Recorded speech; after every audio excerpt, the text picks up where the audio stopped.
ማን ነው ስምህ? ስምህ ብሩክ መለሰ ይባላል። ከየት ከተማ መጣ? ከአርባ ምንጭ ሴቻ ገበያ ሰፈር። ለምንድን ነው ወደፊት ለፊት መምጣት የፈለከው? ወደፊት መምጣት የፈለኩበት ምክንያት ካለኝ ነገር አንፃር ከዚህ በፊት ያሳለፍኩት ነገሮችን ሁሉ እዚህ በተማርኩት ትምህርት የኔ ህይወት ራሱ የሆነ ብልኝ ስለሆነ የበደሉትን ቤተሰቦችን ለመካስ ፈልጌ ነው። ምንድን ነበር እንዴት ነበር የምትኖረው? ከዚህ በፊት የምኖረው ኑሮ በጣም ያላ ከተማ ላይ ብዙ ነገር ነን በዚያው ሰይጣን መሆኑን አላወኩም። እዚህ አሁን ትምህርቱን ከጀመርኩ በኋላ ነው ሰይጣን መሆኑን ራሱ የተረዳሁት። እኔ ሰይጣን የሚባለውን ነገርንም አይመስለኝም ነበር። ግን ብዙ ላይፍ ቻሌንጆች አላ ከልጅነት ጀምሮ ከ2002 ጀምሮ አላ በጓደኛ አብረን በልተን በመናድገው ጓደኛ እስከ መወጋት ደረጃ ድረስ ኦፕራሲዮን እስከ መደረግ ድረስ ወደ ሙሉ ቀዶ ጥገና እስኪደረግ ከዛም አልፎ እንደገና በዛ ትምህርት የተማርኩ ትምህርት ከ1 እስከ 2 3 ነው ከፍተኛ ወጣው ከተባልኩ ነው የምወጣው ማለት ነው። ያንን ሄዶ 8ኛ ክፍል ላይ ስደርስ ቻሌንጅ እንደገና ወደ ማረሚያ አስገብቶኝ በ14 ዓመቴ አርባ ምንጭ ማረሚያ ተቋም እስረኛ ሆኜ ታስሬም ከዛ ወጥቼም እንደገና ላይፍ እየኖርኩ ላይፍ አልመች ብሏላ። መጨረሻ ላይ ሄዶ እየሄድኩ ምንድነው ወደ ሱሳሱስ መንገድ ገባው። ሱሳሱስ ባጃጅ እየነዳው ሱስ ውስጥ ገባው። ሲጋራ ማጨስ፣ ጫት መቃም፣ ጠጅ መጠጣት፣ ጋንጃ ይሄን ሁሉ እያደረኩ መጨረሻ ላይ የቆየው ቤተሰብ ምንን ተው ለምን እንዴት ሆናለች ልጄ ተመለስ ትላለች። ወንድሞቼም ያበረታቱኛል። እኔ አልሰማቸውም። በቃ የራሴ ላልፍ ትክክለኛ ህይወት ነው እየኖርኩ ያለሁት በሚል ነው ለራሴ አምኜ የምኖረው።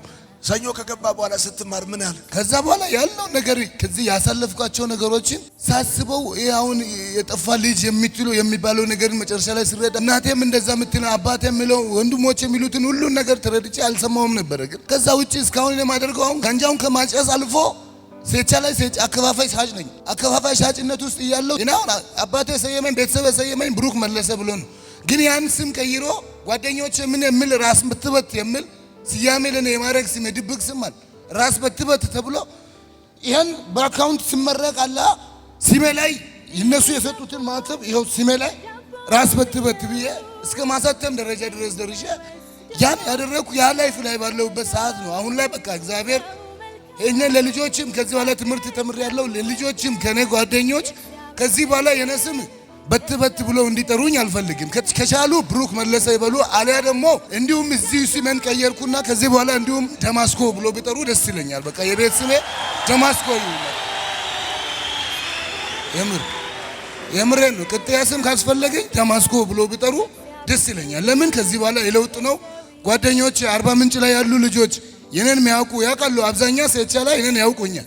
ግን የጀም ከዚህ በኋላ ለነሱ መመስከር ነው የምፈልገው። መጀመሪያ ለመምጣት አስቤም አልነበረ። የላከችው ባለቤቴ ናት። ለኔ ቲኬቱን ማስቆርጣ ምን ብላ ደረሰኙ ሚሰጁ እስኪገባ ስልኳን ጭምር ነው ስልክ ራሱ አልጠቀምም። ዛሬ ገዝተው ቢሰጡኝ ብዙ ወንድሞች አሉ ትልልቅ ቦታ ላይ ደረሱ። ዶክተር አለ፣ ፕሮፌሰር አለ፣ ኢንጂነር አለ ቤት ውስጥ አንዲስ ኖርማል ደግሞ መምህርም አለ። ፋዘርም መምህር ነው እኛ ቤት ነፍስ ማር አሁን መግታ ህይወቱ አልፏል። መምህሮች ናቸው። እነሱ ቤተሰቡ እነሱ ውስጥ ሆኜ ነው እንግዲህ እኔ ብቻዬን የማይሆን አልባለ ነገር ባጃጅ ገዝተው ሰጥተውልኝ 8 ዓመት ባጃጅ ሰርቻለሁ።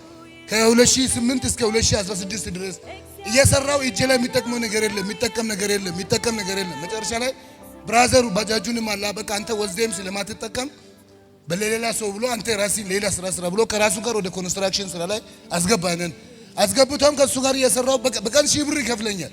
1000 ብር የከፈለኝ እኔ ልጆች አባት 3 ልጆች ልጃለሁ። በርግጥ ግን ጠቅላላ ህይወቴ ጋር ያለው ነገር ወደ ህይወቴ ስመለስ ምንም አይነት ነገር ባለቤቴ ናት በመሯሯጥ ልጆቹንም የምታሳድገው የኔ ገንዘብ ጠቅሞላትም አይደለም።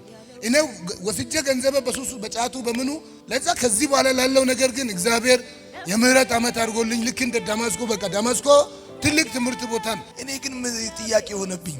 አብረው የተኛው ልጅ ለምንድን ነው ወጋ? በጓደኝነት ሆን ብሎ ለኔ ለመውጋት ብሎ ሳይሆን አብረን ውለን አሳ ትራ ነበር። አሳ ገፋፊ ነበርኩ ሴቻ ገበያ ላይ አሳ በመንገፍበት ሰዓት የኔን ቢላ በሱ ቢላ ለራሱ አብሮ ውሎ ማለት ነው እየሄደ በስለ ቢላ ሰርቶ አንዱን ቢላ በእጁ ይዞ ይሄዳል።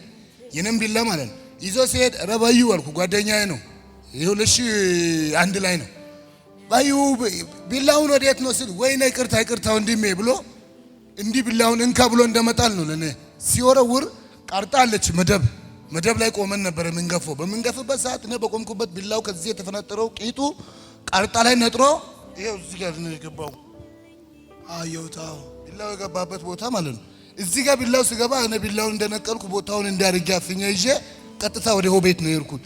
እየሄድኩ መንገድ ላይ አቃተኝ፣ ደሞ ወደ ውስጥ ፈሶ ይሄ ኦፕራሲዮን እስኪደረግ ድረስ ይሄም ለምን ጸብ ምናምን አይደለም እንግዲህ የሰይጣን ስራ እንደሆነ ነው የተረዳሁት።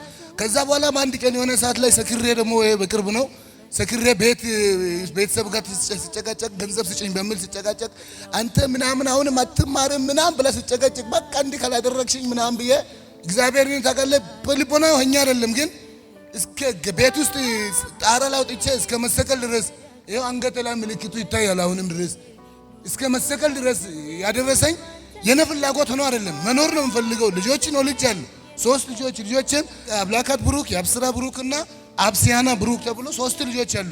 ግን እነኛን ልጆችን ጥየን ጥሎ ነበር ሰይጣን ሊያስከደኝ የነበረው። ከዚህ በኋላ ግን እውነትም እንዳልኩት የካሳ ዘመን ለቤተሰቦችም በጣም ከቤት ውስጥ እኔ ያስቀየምኩት ሰውም ወንድሙ ከወንድሜ መካከልም ዶክተር በጋሻው መለሰ በጣም በድያ ያለው እስከ ዛሬ ድረስ 5 ዓመት ሙሉ መንገድ ላይ ሰላም ተባብለን አናውቅም። ከሱ ጋር ለምን ገንዘብ ለኔ በየጠየቁት ቁጥር አትሰጠኝም በሚል ነው።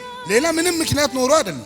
ለዛ ሙሉ ያበደልኳቸው ውዴ በተለይ አንቺን ውዴ እናቴ ማርያምን በተለይ አንቺን ነው እግዚአብሔርን ነው አንቺን በተለይ አጨብጭቡለት ስንተኛ ነው። ከዛ በታች ያው እንግዲህ ብያለው ጌቱ አንተም ለኔ ብዙ መስዋዕትነት ከፍለሃል። ያንተን ንብረት ባጃጅ ገዝተሸት የሰጠኸኝልኝን ባጃጅን በአግባቡ ላንተ አልመለስኩም። ብዙ ኪሳራ ነው ያደረስኩብህ። ከዚህ በኋላ ያለውን እኔ ክስ ያለው እንዲሁም ይቅርታ ጌቱ ሁላችሁም በቃ አፍቴ በአጠቃላይ እስከ ዛሬ ድረስ ከኔ እጅ ያበላሸዋችሁ እነ እሳት ከዚህ በኋላ እናንተንም እሳት እንዳትባሉ። ኖርማል ውሹ ነው ስሚ አማኑኤል በኔ እጅ ነው ጋንጃ የሳባችሁት። ከዚህ በኋላ ግን አቁሙ። በቃ እኔም እጄ መክራችኋለሁ አቁሙ። ጠጅ ቤት ያላችሁም አሉ ብዙ አሉ እነ ማኪ እነ ቃሌ እነ አሹ ጀለስ አቁሙ። በቃ ከዚህ በኋላ እንገናኛለን። ከዚህ በኋላ ከተገናኘንም በቸርች በኩል ነው። ማረጉ ቤት እንዳትሄዱ ወዳለሁ። እኔ ደስ ይለኛል ባዘው ወጣት ልጅ ማናገር ደስ ይለኛል። ደግሞ የ3 ልጆች አባት ነህ። ክፉ አይንካ፣ አትውደቅ፣ ለምልም። ቻው። ሰላም ለእናንተ ይሁን። የማርሲል ቲቪ ወርልድ ዋይድ ተመልካቾቻችን በአገልግሎታችን እየተባረካችሁ እንደሆነ እናምናለን። የማርሲል ቲቪ ወርልድ ዋይድን ዩቲዩብ፣ ፌስቡክ፣ ቲክቶክ እንዲሁም ኢንስታግራም ቻናላችንን ፎሎ እና ሰብስክራይብ በማድረግ ከጎናችን መሆናችሁን እንድታሳዩን በአክብሮት እንጠይቃለን። በአሜሪካ የምትገኙ የቤተ ክርስቲያናችንንና የመልካም ወጣት ፕሮጀክትን በገንዘባችሁ ማገልገል የምትወዱ ቅዱሳን በዜል ቁጥራችን +1 240 472 66 15 ላይ ገቢ በማድረግ ከጎናችን መቆም የምትችሉ መሆኑን እናሳውቃለን። ይህንንም ስታደርጉ በአመቱ መጨረሻ ላይ ከግብር ተቀናሽ የሚደረግላችሁ ይሆናል። እንዲሁም ደግሞ ስክሪኑ ላይ በተዘረዘሩት የባንክ ሂሳብ ቁጥሮቻችን ገቢ በማድረግ ከቤተክርስቲያናችንና ከመልካም ወጣት ፕሮጀክት ጎን መቆም የምትችሉ መሆኑን ከወዲሁ እናሳውቃለን። የተወደዳችሁ የማርሲል ቲቪ ወርልድ ዋይድ ተመልካቾቻችን ከቤተክርስቲያናችንና ከመልካም ወጣት ፕሮጀክት ጎን ሆናችሁ ለምታሳዩን ድጋፍ ከልብ እናመሰግናለን። ጌታ ኢየሱስ አብዝቶ ይባርካችሁ። ለኔ ህይወት ክርስቶስ ነው። ክብር ሰጥሃለሁ ጌታዬ፣ ክብር ሰጥሃለሁ